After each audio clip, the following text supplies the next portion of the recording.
Hello everyone, this is Mike, and here I am again on a live stream. And I do that because YouTube likes live streams. And so when I have time and I have an idea, I will start a live stream, and it'll get more views that way. So I want to ask you about your experience with a major disconnect with you and your borderline partner. So before I go any further, in case you are unfamiliar with this channel is designed for non-borderlines who have been or are currently in a romantic relationship with somebody who has untreated, undiagnosed, regressed borderline personality disorder. More specifically, if you are somebody who has experienced a lot of pain, a lot of confusion, a lot of toxicity. If you're happy in your relationship, then this isn't the channel for you. If you are a borderline and you are in a relationship and your relationship is wonderful, then this channel is not for you. Borderlines are without a doubt welcome, and some surprisingly have been getting a lot out of watching my channel. But my goal here is to help the non-borderline recover from the incredibly debilitating effects of trying to be in a loving romantic relationship with somebody who has a mental illness that prevents them from experiencing intimacy. And that's really, one of the most important thing about the symptom of borderline personality disorder from a practical perspective, from the perspective of the other.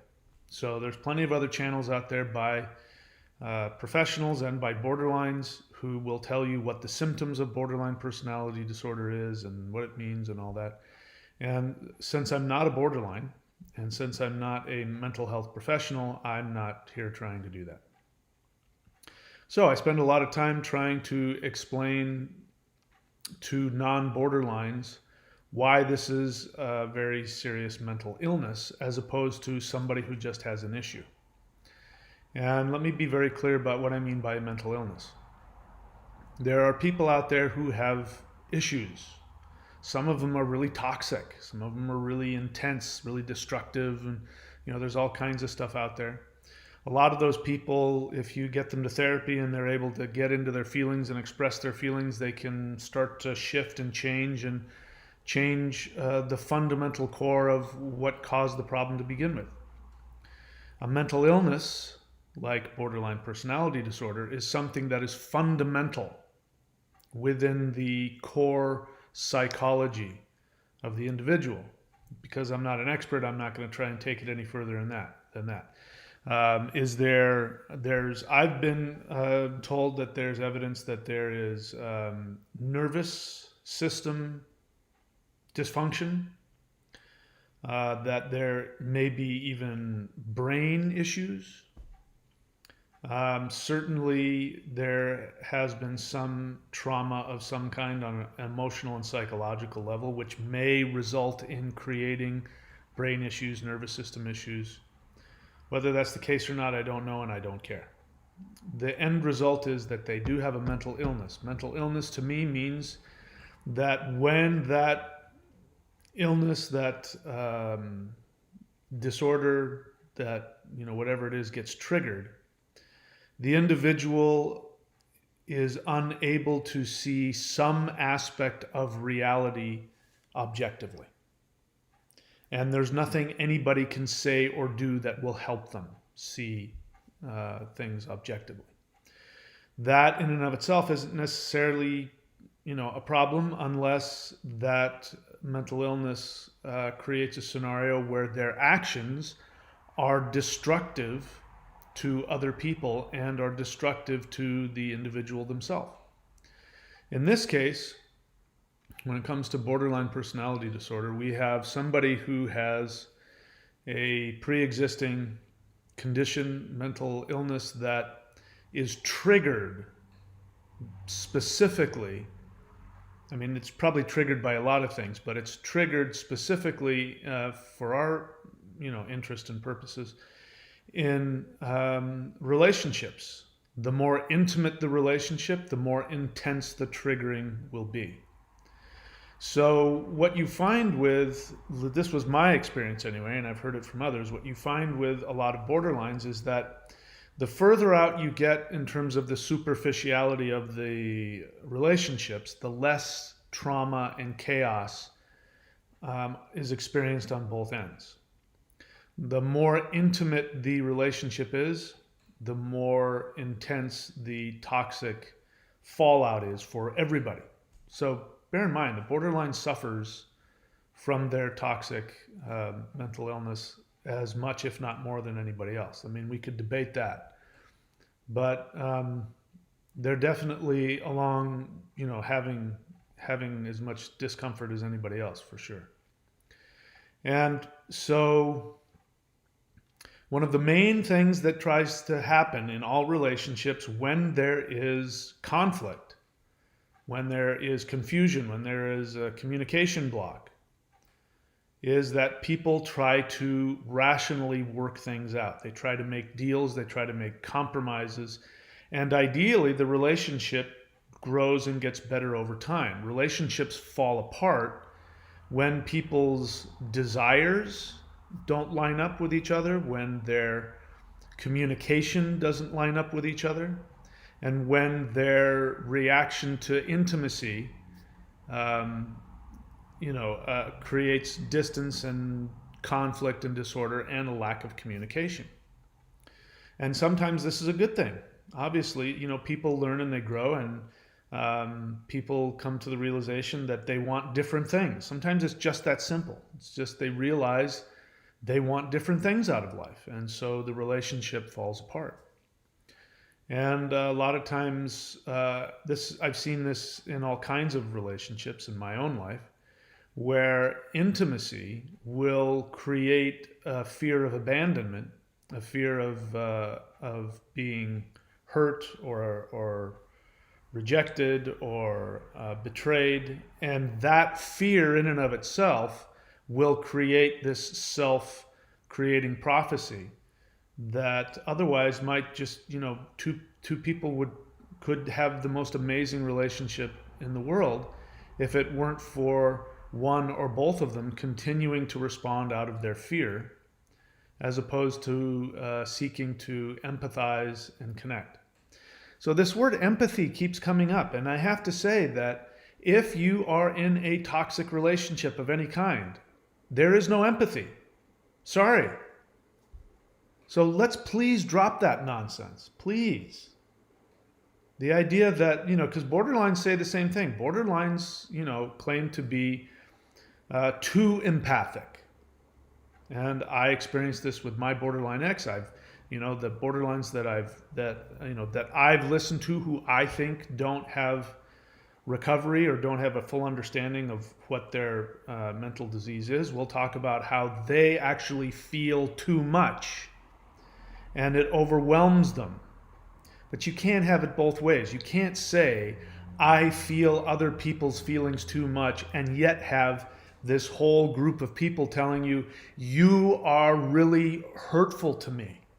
You can't have it both ways. A true empath means that they can feel, or they have the ability to know what it feels like to be on the other end of whatever it is that you're doing. So you can't say, you don't understand me. I'm just too empathic. Doesn't make sense. You don't understand me. I'm too empathic. The whole idea is the empath is not seeking to be understood. The empath is seeking to understand. And I just have to point, another comment out. I may choose to not respond to this person's comments anymore because I think we've gone back and forth a few different times here. Let's see what. I'm already where I want to be. So yeah, I think Alex Moon. I think this might be our last time doing this because you just keep doubling down on the same thing. And let me just say, guys, I really, really love it when people are brave. You don't have to agree with me. But if you can share from your experience, your feelings, your thoughts, your desires, you're going to get a far more empathic response from me. If you hide behind platitudes, if you hide behind triangulating, and this person's going to triangulate here. Triangulation is like little kids who say, Mom, or you say, Mom said you have to, nah, nah, nah, nah. And you go, well, so-and-so, or they quote Quora. I found this quote on Quora, see, that says that I'm an empath. It's called triangulating. So-and-so said, listen, so-and-so can say whatever they want to say. I'm going to say what I want to say. And you can say what you want to say, but you're going to get a far better response from me if you share your feelings. I really appreciate bravery. I don't appreciate cowardice. Triangulation is a form of manipulation, control, and cowardice. So, I'm going to give you an example here. I don't know what I said, but obviously I said something about let's drop the whole empath thing, that to be an empath doesn't mean that you sign up to be a victim and you continue to co-sign somebody else's dysfunction at their peril. And that's what codependents do. Partners of untreated borderlines are causing the borderlines harm. It's like giving drugs to a drug addict. You may make them feel better in the moment, but ultimately it's going to make things worse for them. You claim to be an empath who cares for other people, then stop giving me excuses about why you keep showing up not only to be abused by somebody, but to continue to hold them up when what they need is to get help. The worst thing you can do for a borderline is stay in a relationship with them if they haven't found any professional help. You're helping to destroy them. And we could talk about how you're also setting yourself up. But Alex Moon, yeah, I guess this may be the last time we do this because it gets old after a while.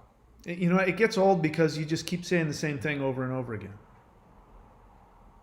And, here you're going to quote somebody. Not somebody, but somebody who is a fictional character who doesn't exist. Alex Moon. And Alex Moon also doesn't come out and say, hey, I don't like what you're saying about empaths and codependents. This is, again, a very codependent thing. Very passive aggressive, very let's hide behind something. Let's not be honest. Let's not be brave. Let me, try and manipulate the conversation. Let's triangulate. So he says, quote, a hero can be anyone, even a man doing something as simple as reassuring as putting a coat on a young boy's shoulders to let him know the world hadn't ended, unquote. Batman. Now he goes on to make an assumption. He shoves an assumption down our throat. Batman is an empath that has empathy for others. Batman is also a fictional character. And I'm just I'm surprised at how relevant this is. You're quoting from a superhero who doesn't exist. And somebody said something about, I'm going to paraphrase, but they said a very good thing. They said that empaths or codependents use the empath label as a way to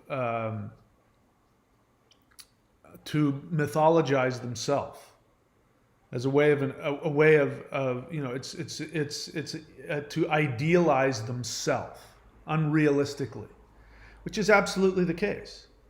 Because what is a superhero? Superhero, doesn't have any major flaws. They have superpowers. There literally is a thing on YouTube.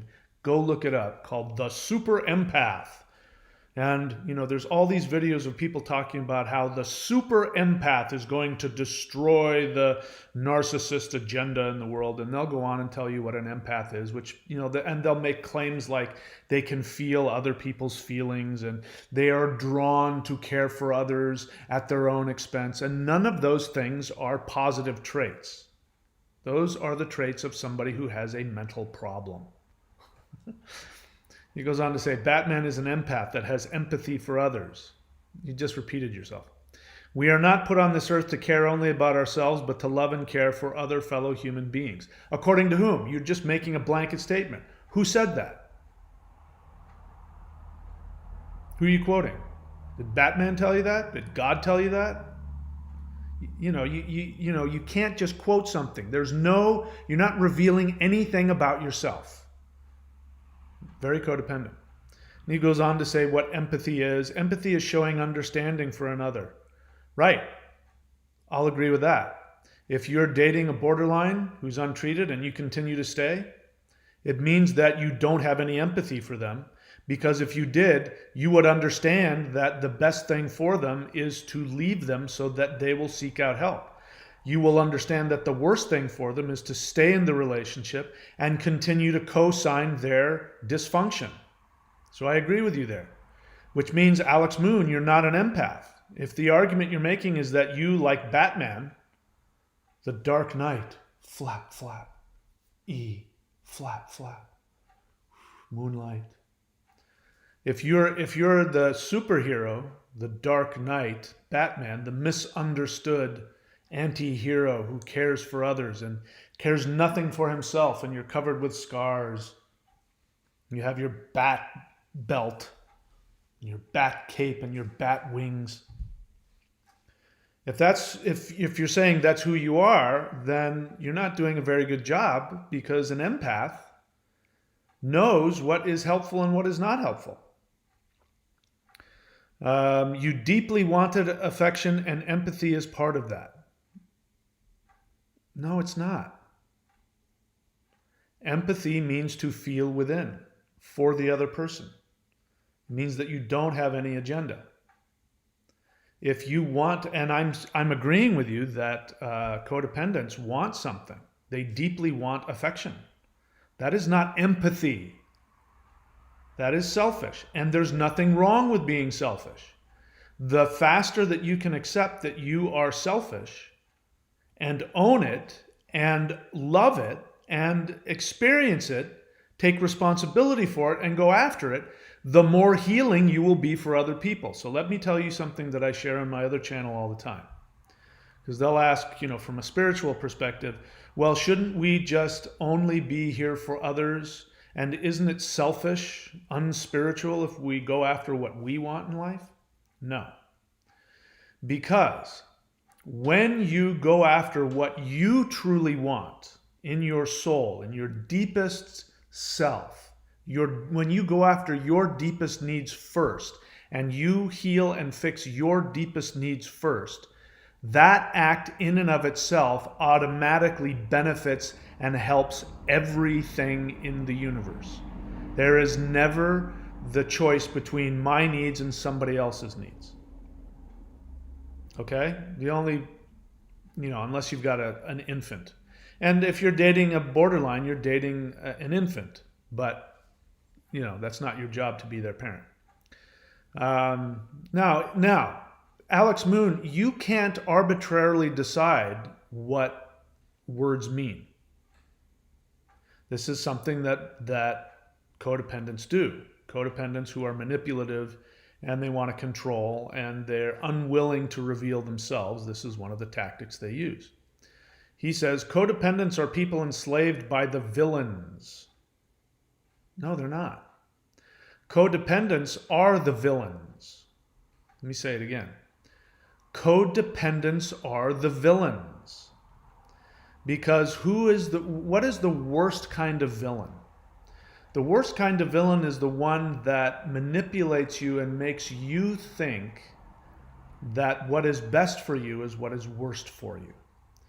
The villain is somebody who manipulates you and makes you think that what you want is what they secretly want, but they make you do it. And codependents have this need to, number one, be the guilty party in a relationship. And they need to find the person who is least emotionally available so that they can chase after them, so they can avoid their own horrific, painful feelings of abandonment and loneliness and abuse that they suffered as children.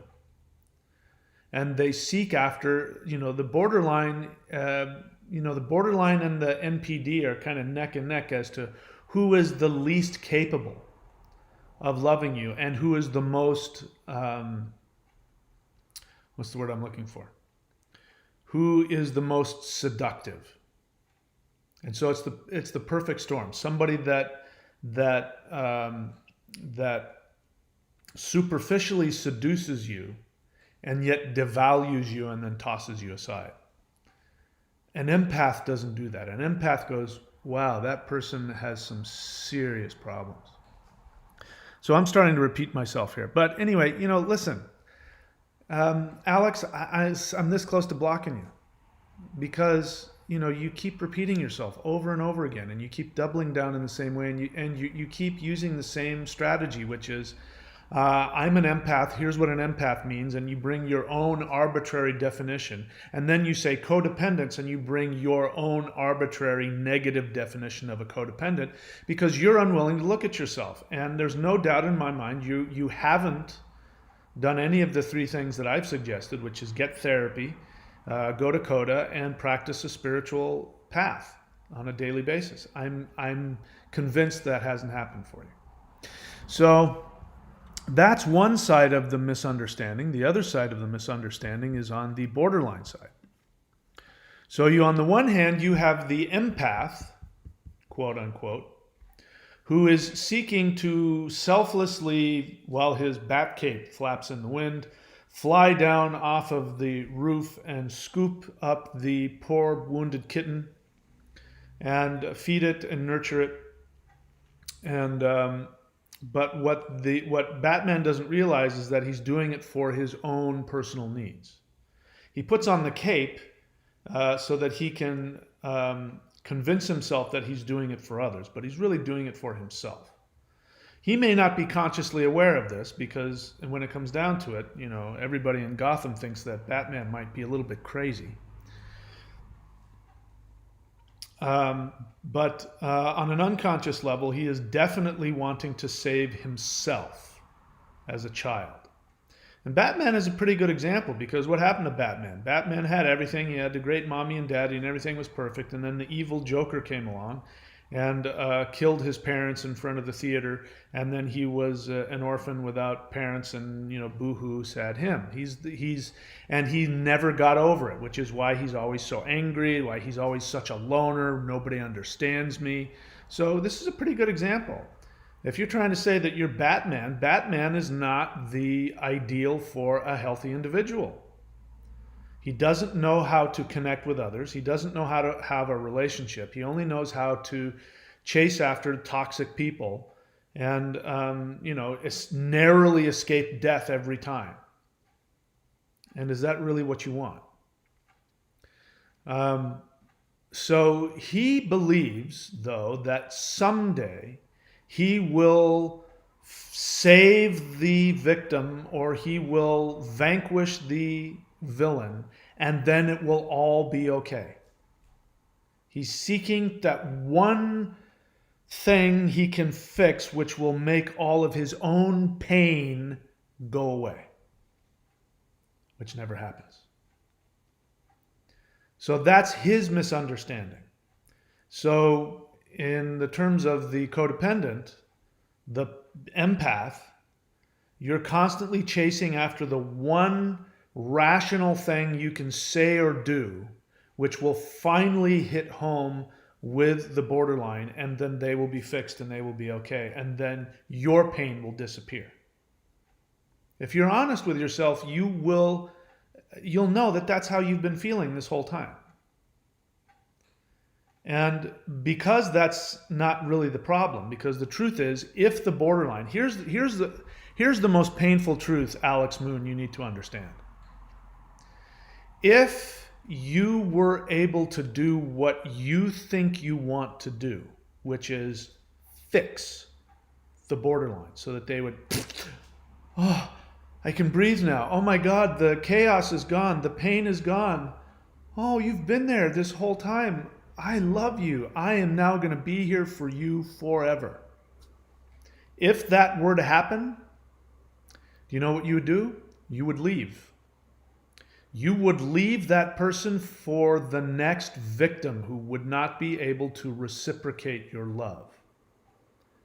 And you would fly to the top of Gotham City skyscrapers in the moonlight, and you would hear as your cape flapped in the wind, and you sighed a deep, dark, heavy sigh as the moon glinted down upon you, and you looked up and the bat sign shone on the clouds, and off you went to save whomever. That's what you would do. Isn't that what Batman does? You know, when Batman has the opportunity to have a relationship and to settle down and to have all that money and to enjoy life, what does he do? He rejects relationships and he goes off into the night in his Batmobile or on his bat cycle or on his bat whatever. And he's the lonely, misunderstood anti-hero. And the rest of us weep for him, but Batman is too jaded and tough and he won't weep. So very good, Alex. That was a very good example for yourself. So that's the misunderstanding, that you can rationally fix, communicate, talk to, compromise with the borderline. And it's if you just try hard enough, long enough. Some of you have been doing it for decades. If you just try hard enough and long enough, you'll figure out the rational thing to say. And empaths, how much of your time do you spend thinking about what you're going to say next? How you're going to take what they said to you this last time, or what they did to you, or something, and you finally come up with the perfect retort, one-line response that's finally going to get to them. How much time do you spend trying to figure out what to say to them to get them to understand you? How do I know that? Because I've been there. That's how I know. That, you know, when they're off doing whatever and they're not answering their phone, or they've discarded you, and you spend however long it is with you, 2 weeks or 2 months, you know, before they come back, and you spend all that time thinking about how this next time, here's what you're going to do, and here's what you're going to say. And I'm going to make them agree to this, and I'm going to make them agree to that. I'm going to have them sign this and sign that. Because you have the delusion that you can rationally appeal to a mental illness. So that's your mistake. The borderline. Now let's talk about the borderline. Borderlines have, as we all know, a mental illness that prevents them from being able to connect, to attach, and to reciprocate true, honest love. So let me be clear what I mean by love. Love is not a feeling. Love is not a squishy feeling. If love were a squishy feeling, borderlines would be the most loving people in the universe, because when they have a squishy feeling, boy, that doesn't get any squishier. They love, when they idealize you, you are the best. You are Batman to them. So there's no reason, there's no confusion why Alex wants to be a superhero, and why he chases after borderlines. Because borderlines, when they first meet you and when they are idealizing you, they see you as a superhero. And they think that you are all powerful and you are perfect and you will fix all of their problems. And during those times, they have very deep, intense, squishy feelings of love. But love is an action that is repeated over time. Love is not a feeling. The feeling is a great motivator. It's easy to take positive action, to make commitments, to be kind, loving, attentive, affectionate. when you have a squishy feeling. It's very easy to do that, and that's why we're built that way. Because when we make the declaration and we get on one knee and we give them the ring, and the ring glints in the moonlight or the sunlight or whatever it is, the disco ball light, wherever you are when you propose, there's usually a pretty hefty squishy feeling behind that. Now that squishy feeling we know isn't going to last. We know that. Then, the wedding comes, and then, if your wedding doesn't have any major drama attached to it, then you got the honeymoon, and if there's no major drama attached to the honeymoon, then you have real life. Then everybody goes back home and all the gifts have been opened, and you have to start returning a bunch of gifts because you get 27 toasters and all of that. And then the reality of living with somebody, and their breath stinks and they snore, and they have to fart too. It's like, when you didn't fart when we were dating, what the hell's going on with you? And you have to be with a real person, and you are still riding that squishy feeling you had 6 months ago or a year ago. That is what happens in normal relationships. Borderlines don't have that ability. Once the squishy feeling is gone, they have nothing to ride on. And I like to use the example of the bottom of a pool. People, non-borderlines, non-cluster Bs, have the bottom of the pool. Pool is water. What is water? Emotion. This is why in dreams, when you're drowning, it really means that you're afraid of your feelings. You're overwhelmed by feelings and instincts and emotions. And so I like this example because the identity is the floor of the pool. And so when you go to push off and push back up so you can breathe, you have to push off from your identity. Borderlines were, unfortunately, they were traumatized before they could create an identity. And they most likely lived in homes where they weren't allowed or given the opportunity to create and foster an identity. That's not always the case, by the way. I mean, I shared about, I knew a girl whose parents had adopted a 2-month-old infant from some war-torn country. And that girl was loved her whole life. From 2 months on, she was loved and nurtured, and she became a borderline. So there's some trauma that breaks them anywhere from 0 to 2 years of age, as I understand it. Something that breaks them. Maybe it's a single event, like, a little baby left on, out in the cold for 2 days. That would do it.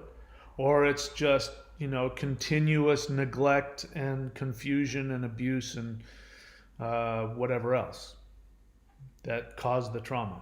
Whatever it is, it causes something to snap and break inside of them where they don't have an identity. As I understand it, I've heard that some after a certain age can create an identity. I don't know if that's true or not. My experience with somebody who was 39 years of age, that's gone.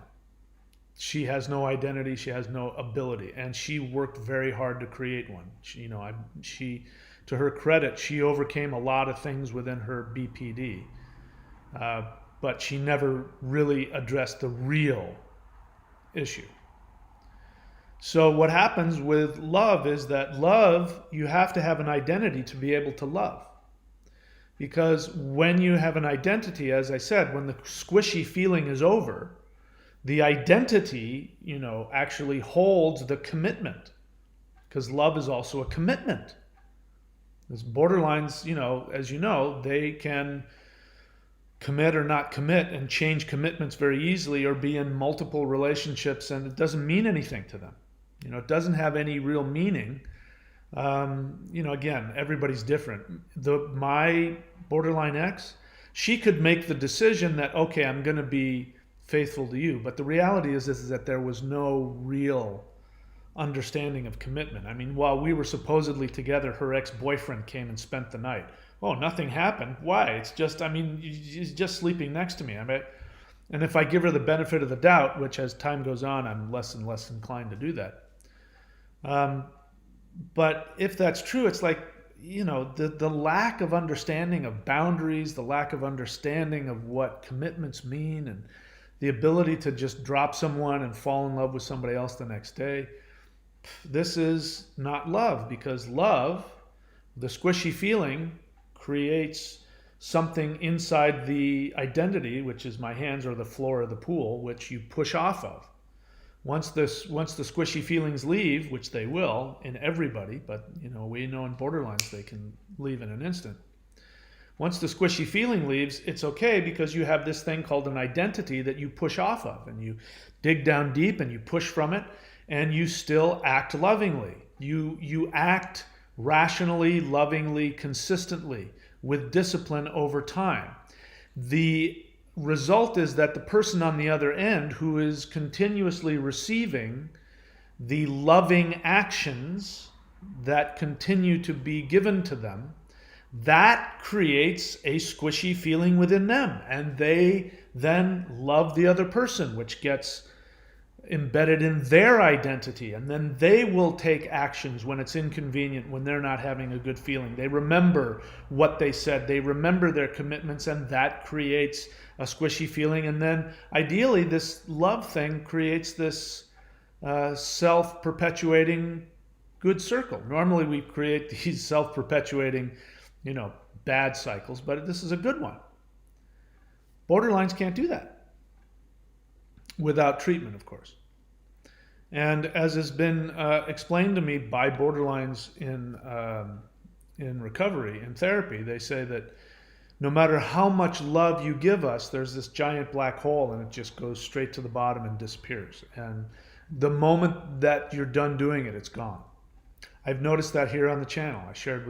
There was a borderline who comes on the channel, and it felt like 5 or 10 minutes. I don't know how long it was, but it felt like a long time, really talking with her and answering her questions and being there for her in a really, in a loving, supportive way. And her first comment afterwards was to say, it would be really nice if you answered my questions, as though I've been ignoring her this whole time. And that just, once again, I'm so appreciative of that, because it made me realize that's what borderline personality disorder is. It's never. And I remember in that, you can probably go back and watch it. I remember in that having this good feeling that, here I am, I'm the hero, and I got sucked into it. And it took that comment for me to go, yeah, that's a borderline, all right. It's all gone. So borderlines want to be understood. And I've heard that borderlines feel misunderstood. And you're right. Borderlines, you are right. You are misunderstood. And let me explain what I think at least some of it is. There's a real misunderstanding, and there's very likely some irrational misunderstanding that isn't happening, which is your projection. But there is a real misunderstanding that's happening. Now, I make fun of the empath, and I make fun of the borderline being an empath. Ironically, it was having this discussion about BPD with my BPD ex, who was all excited about going for therapy for borderline personality disorder. And, we were both talking about the things that she did, and it was a very loving conversation. And we were talking about intuition, and she was doubting her intuition. And I said, yeah, I have to doubt mine too, because I can't use that for all of my decisions. And I said, and sometimes magical thinking is a part of borderline personality disorder. And she went, Now, being a quiet borderline, she didn't do anything there. She went, oh, yeah, right. But she was never the same after that. Took her a day, she waited a day to then lower the boom on me. But that was it. That one phrase was enough. Magical thinking. But borderlines have magical thinking. Why do borderlines have magical thinking? Because they don't have an identity. If you have an identity, then you have your own true instinct that is built over time based on your self-love, based on your self-confidence, based on your experience of pushing off the bottom and knowing, yes, I do make good choices, I do know this and I do know that. If you don't have an identity, then you can't trust any choices you make. So the only thing left is to trust whatever angel is floating around. And my borderline ex would say, angels help me find this and angels help me do that, because she couldn't bring it up from within herself. I didn't know that at the time, but that's what was going on. So you are right, borderlines, in that non-borderlines do not understand why you forget. They don't understand why the feelings change, and they don't understand why, when they feel they have given something of value to you, whatever it is, why you don't either remember, acknowledge, or act as though that has been given to you. In fact, sometimes you act completely opposite of that. And like in the example that I gave you, after spending that time with somebody, being then accused of not listening to her comments and responding. The exact opposite. They don't understand why you have that feeling. Being where I'm at now, that I'm outside of it and I'm looking back in hindsight, having studied it, I understand it. There's no pool bottom for you to push off of. So all you know is this deep, intense feeling. And it's why you forget. I'll share another thing my borderline ex would do is that she would, and forgive me for talking about sex, but of course, as many borderlines are, they're hypersexual, which is a really great way of stimulating yourself so that you can be distracted from, the horrific pain you walk around with all the time. I totally get it. But she was just an absolute monster, like in bed, just crazy sexual. And it was really clear she was really into it and really enjoying it. Now, normally, with non-borderlines, intense sex is something that everybody remembers. You remember it the next minute, you remember it the next half hour, you remember it the next hour, you remember it the next day, you remember it the next week. You talk about it. It becomes this thing that creates deeper intimacy that makes you want to keep dating somebody. She'd forget. She'd forget minutes afterwards. She'd forget, that. And then her response would be, well, yeah, I don't really care that much about sex, which is so bullshit. But that's because there's no bottom. There's nothing for that experience to lodge into. It falls into the black hole and disappears. Now, you're right. We will never understand that.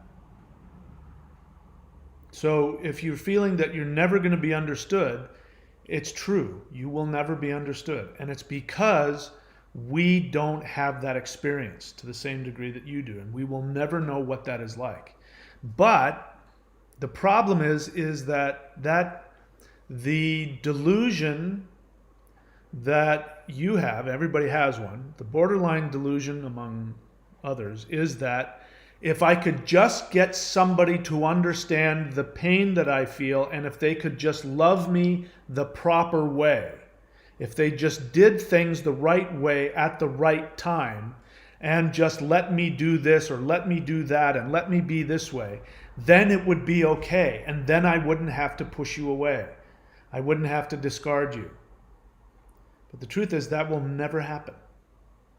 There will never come a point where you will be understood enough where you go, okay, you get it, I'm okay now. It's never going to happen. No matter what anybody gives to you, no matter what they do, it will fall into the black hole where there should be an identity to land on and bounce off of. It'll just land in the black hole and disappear. And you will forget. You'll wake up the next day overwhelmed by the feeling of fear and insecurity and loneliness and imagined rejection that didn't happen. And it will be so overwhelming for you that you will be unable to see your partner as somebody who gave something to you just minutes or hours or days ago. Be impossible for you. And the longer you stay with your partner, the less you will be able to idealize them.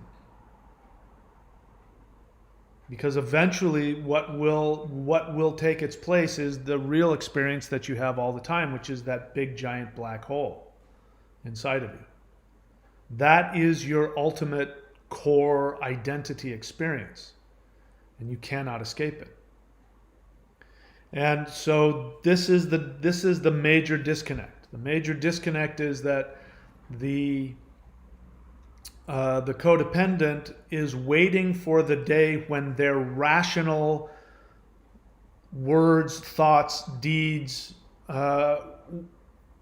travails will finally meet and be seen for what it is, and finally it'll hit pay dirt, and boom, everything will be okay. The borderline is doing something very similar. Borderline is asking for the codependent to give, give, give. So you're in union in one, where the job of the codependent is to give to the borderline. You're both in agreement about that. But your mistake is believing that they will finally hear you when you tell them exactly what you need from them, and you won't realize how incredibly irrational and impossible your requests are.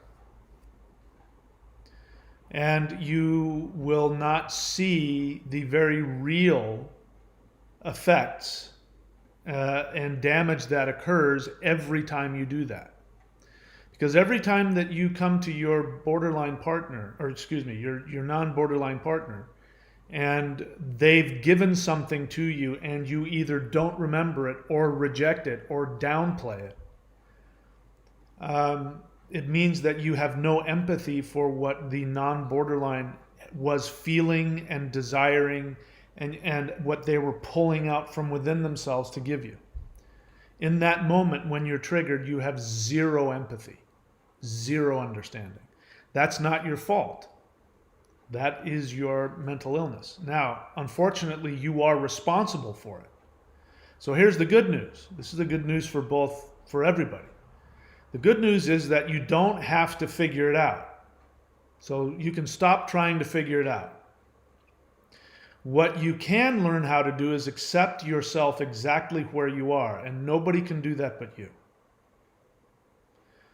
There's that whole tapping thing. I don't know if you know the tapping, right? There are people that do the tapping, and I have no idea if it works or not, but they have this affirmation, which is absolutely brilliant, and I recommend everybody do it. That affirmation is, even though I have this feeling, I thoroughly and completely accept myself. That is really a self-parenting thing. And you know what their theory is that if you keep resetting yourself, you know, as you say that by tapping little, I don't know what I don't know what they do. But when you reset yourself, it's a beautiful theory. You reset yourself with that affirmation. Even though I have this feeling, I thoroughly and completely accept myself. Means that you can have any feeling. Murder. Suicide. You know, and any other horrific feeling in between. Doesn't matter what feeling you have, just accept yourself. It's just a feeling.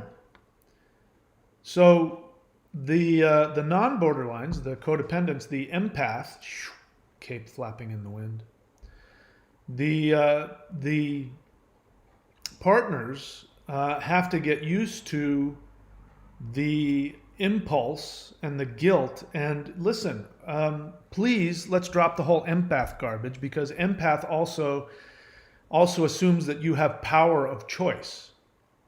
An empath is somebody who's strong and has power of choice. That's why you choose that word. It sounds powerful. It mythologizes your codependence. That's why you use it. But let's be honest, you don't have any choice. You don't have any choice over the impulse when your borderline hoovers you back in. You let them hoover you back in. When they should be doing something for themselves, you go and do it for them. You can't help yourself. You can't help throwing your own boundaries away, knowing that they're going to chew you up and spit you out, because you can't tolerate the thought of not being in their life. I'm using my words very carefully. Did you notice how I say you can't tolerate the thought of them not being in your life? Because they're never in your life. You are in their life. They're not in yours. As my borderline said to me after me spending all this time giving and trying to help her, and then she said, "Okay, let's go to the store." And I said, "Hang on, I'm really burnt out, and I need some love. I need something from you. I need you to give back to me." Well, I'm not going to drop everything just for you. So I wasn't there. I was there for her, but to her, I wasn't there. She wasn't there for me, and she didn't get it. Just bounced right off her forehead. Clueless. Didn't even get it. She wasn't even triggered. She just didn't get it. So, yeah, there's the disconnect. And if both parties can learn how to love themselves in the moment with the horrible feeling that they have, whatever the horrific impulse is, whatever that horrific feeling and impulse is, if they can be okay with not being okay and just accept that they have a messed up feeling at the moment, then they can learn how to take constructive action, which is, you know, guys know this one. Does my ass look fat in these jeans? You know, that's, oh my God, what the hell do I say now?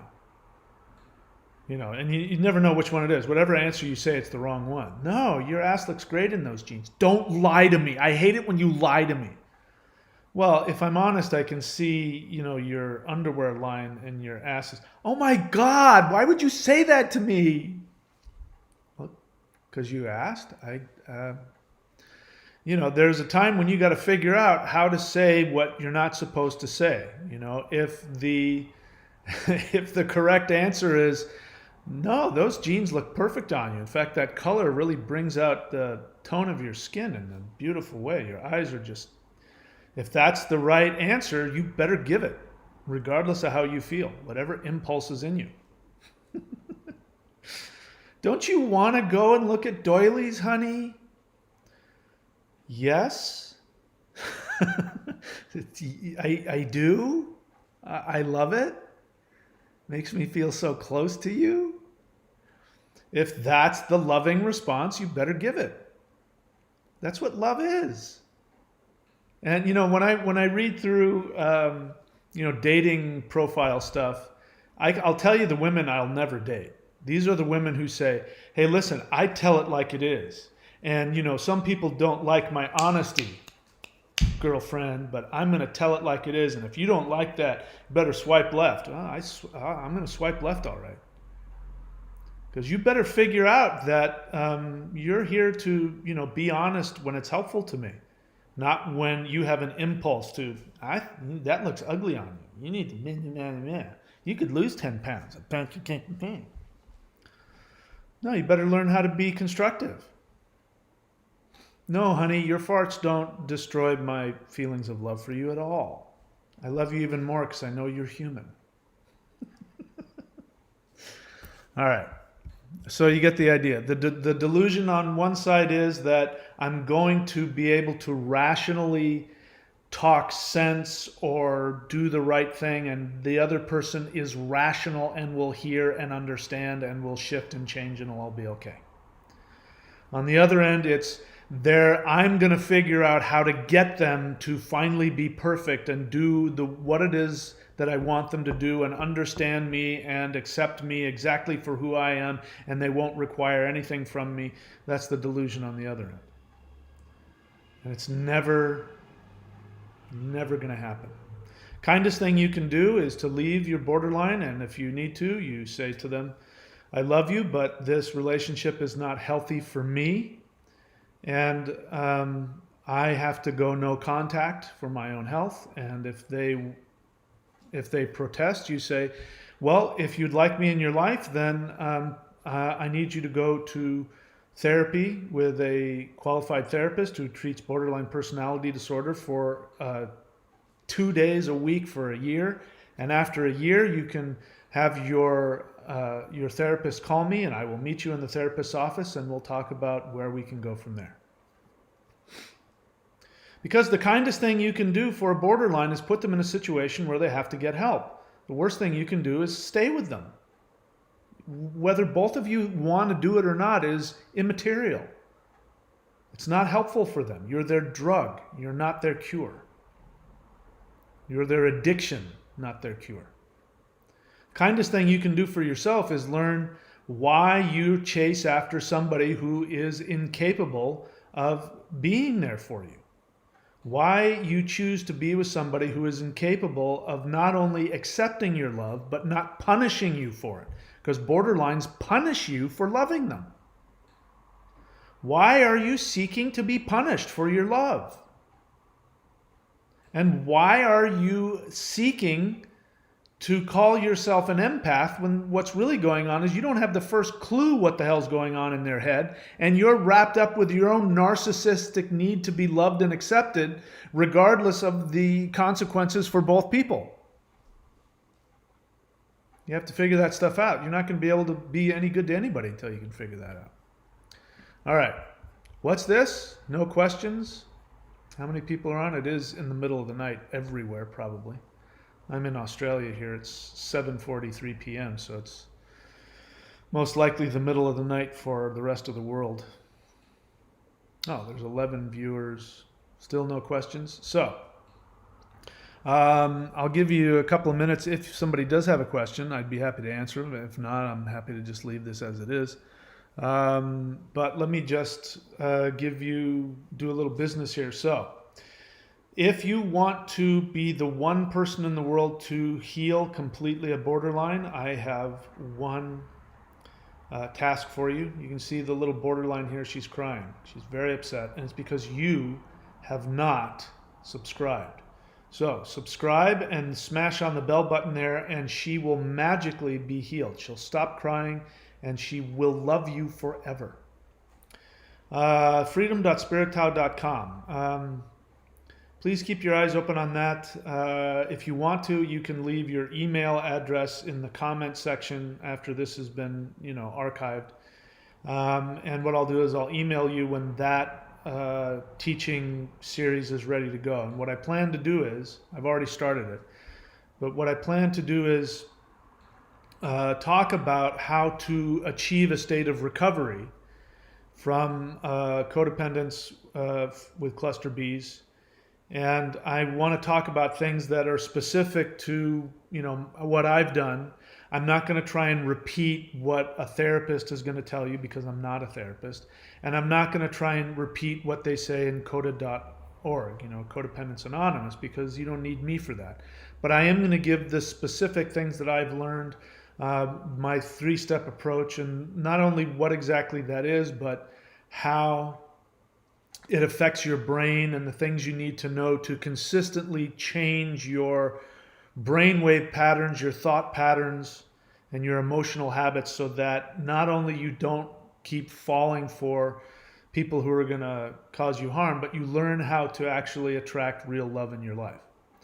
And so for that, we're going to go to spirittao.com. And as I said, after this gets archived, leave me your email address, and when they're ready, I'll email you, or you can just keep coming back, because when it's finally up, I'll start telling you, you're ready to go. If you want to, you can also check out the other website. I'm giving away $3,000 worth of courses and trainings of all different kinds on a spiritual level. I won't waste time talking about it here, but if you want, you can go check that over here at lockdown.thunderwizard.com. All right, so I've given you enough time. If there are any questions, you should have left it, but there aren't any, so I don't have any questions to answer, so we'll just leave it at that.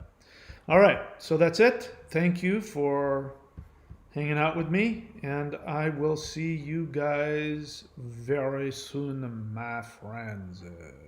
Let's see, what do I want to do here? Let's go here.